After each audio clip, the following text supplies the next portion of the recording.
кезде ертең міндетті түрде өзгеремін деп уәде беріп, бірақ таң атқанда бәрін тағы да кейінгіге қалдырған кезің болды ма? Үлкен жетістікке жетуді армандайсың, бірақ күн сайын әрекет орнына жылы жайлылықты таңдайсың. Осылайша күндер де, айлар да, жылдар да бос өтіп жатады. Кең даланы құшақтаған жібек төбелердің, мөлдір өзендердің, сарғылт егіндердің ортасында бір ауыл бар еді. Сол ауылда жас шебер Ерлан өмір сүрді. Қолы шебер, ақылы ұшқыр, темірден түйін түйетін нағыз өнерпаз болатын.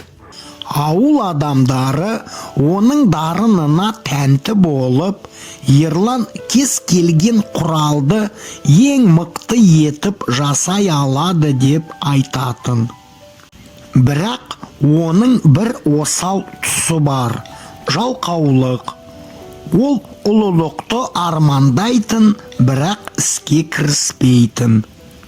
Әр таң сайын ол баяу оянып, асықпай шай ішіп, аспанда ерінбей, баяу жүзіп бара жатқан бұлттарға ұзақ қарап отыратын. Жұмысты ертең бастаймын, немесе арғы күні деп ойлайтын. Осылайша армандары сол күйі арман болып қалды.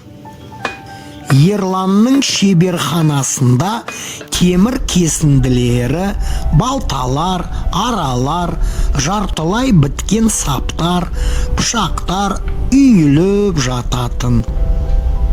Тапсырыстар көбейе берді. Қойшыларға жаңа пышақ, егіншілерге құрал жөндеу, сақшыларға берік қылыш керек. Бірақ Ерлан тек көңіл күй келгенде жасаймын деп кейінгіге қалдыратын. Кейде ол өзен жағасында отырып, су ағысын тамашалайтында, егер ол бір күні шынымен жұмыс істей бастаса, бүкіл ауланың қалай оны құрметтейтінін елестейтін. Өзін аты шыққан ұста ретінде көретін. Бірақ кешке тағы да бос қайтып, ертең, міндетті түрде ертең деп өзіне уәде беретін. Бір күні оны ең жақын досы, еңбекқор шопан Даурен іздеп келді. Ерлан, деді ол жылы үнмен, неге бәрін кейінгіге қалдыра бересің? Сенің дарындылығын халыққа берілген сый. Бір жұмысты бітірсең, адамдар да риза, өзің де берекелі боласың. Ерлан иығын көтеріп қойды. Жасағым келсе жасаймын.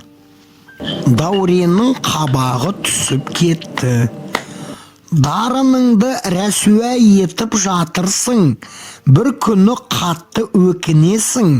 Армандар әрекетсіз ештеңеге тұрмайды. Ерлан күлген болды, бірақ ішінде бір түйір өкініш туды. Арада апта өтті. Ауылда реніш көбейді. Егіншілер құралсыз, сақшылар қылышсыз қалды. Балалар да сыбырлай бастады. Неге Ерлан ештеңені аяқтамайды? Бір күні оның шеберханасына ауылдың ақсақалы кірді. Ерлан, деді ол қатқыл дауыспен, сенің жалқаулығың бүкіл ауылға зиян болып тұр. Адамдар жұмыс істей алмай жүр. Егер өзгермесең, шеберлер қатарынан айырыласың. Ерланның жүрегі шым етті. Ол алғаш рет түсінді. Арманның бағасы жоқ, егер жай жұмысты да бітіре алмасаң. Түнде ол жалғыз отырып, аяқталмаған қылышты қолына алды. Ай сәулесі суық темірге түсіп тұрды. Мен ұлы болғым келеді, бірақ өзімді жұмысқа зорлай алмаймын, деп сыбырлады. Келесі күні ауылға ел аралаған атақты құрыш ұстасы Сәрсен ата келді. Ол даналығымен және жасаған мықты бұйымдарымен бүкіл аймаққа танымал еді. Ерланның дарыны жайлы естіп, онымен танысуды жөн көрді. Ерлан, деді ол жылы жүзімен, сенде үлкен дарындылық бар, бірақ бір ғана дарындылық адамды шебер етпейді. Нағыз құпияны білгің келе ме? Ерлан басын изеді. Құпиясы жай ғана құпия, деп жымиды қария. Жұмысты жасағың келмесе де жасау керек. Тәртіп темір сияқты, оны күн сайын соғу керек. Сонда ғана берік болады. Аздан баста 5 минут, 10 минут, 1 сағат. Күнде шеберханаға кел. Есінде сақта. Көңіл күй өзгеріп тұрады. Ал алға тартатын тек әрекет. Ерлан осыны істеп көрмекші болды. Алғашқы күні балтаны әзер көтерді.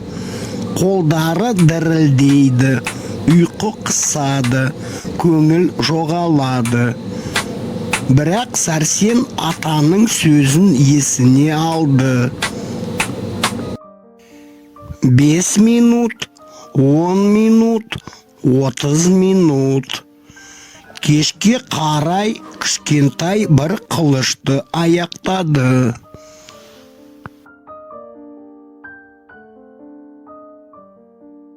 Ертеңгі күні одан да қиын болды. Көңілсіз, дене шаршап тұр. Бірақ ішкі дауысы сыбырлады. Бүгінде бар, не болса да.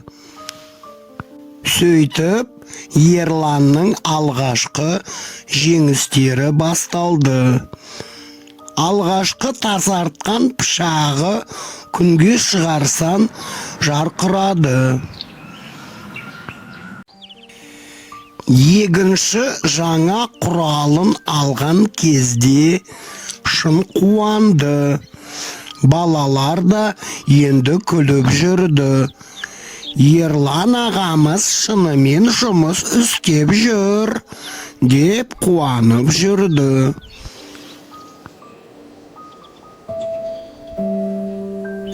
Күндер аптаға, апталар айға айналды.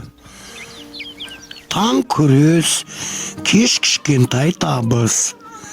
Қылыш дайын, пышақ ұстарадай, құралдар жарқырап тұр. Бірнеше айлар өткенде Ерланның шеберханасы дайын заттарға толды. Жақсы, берік, көркем, тапсырыс алыстан ағыла бастады. Дарындылық пен тәртіп ақыры кездескен еді. Бір кеште Сәрсен ата қайта келді. Мына жасағандарыңа қара, деді ол.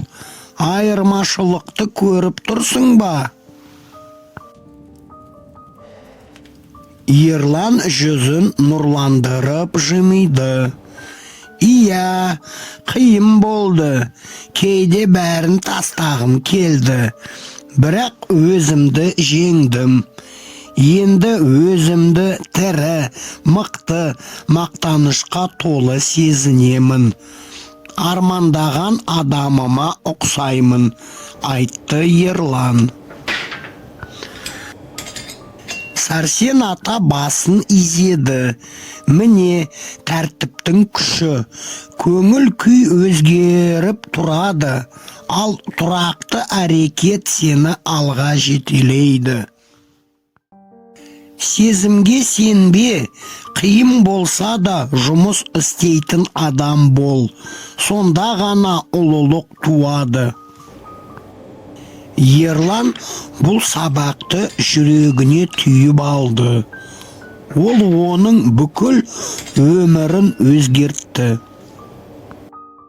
Есте сақта, сен жалқау да, әлсіз де емессің. Саған тек бір кішкентай қадам керек. Әрекет қозғалыс береді. Тәртіп мінез қалыптастырады. Мінез мақтанарлық өмір салады. Содан бері Ерлан ауылда шеберлігімен ғана емес, өз-өзін жеңе алғаны үшін үлгіге айналды. Оның оқиғасы әлі күнге дейін айтылып келеді. Әркімге еске салу үшін. Ұлылық жолы ешқашан оңай емес, бірақ әрқашан мүмкін.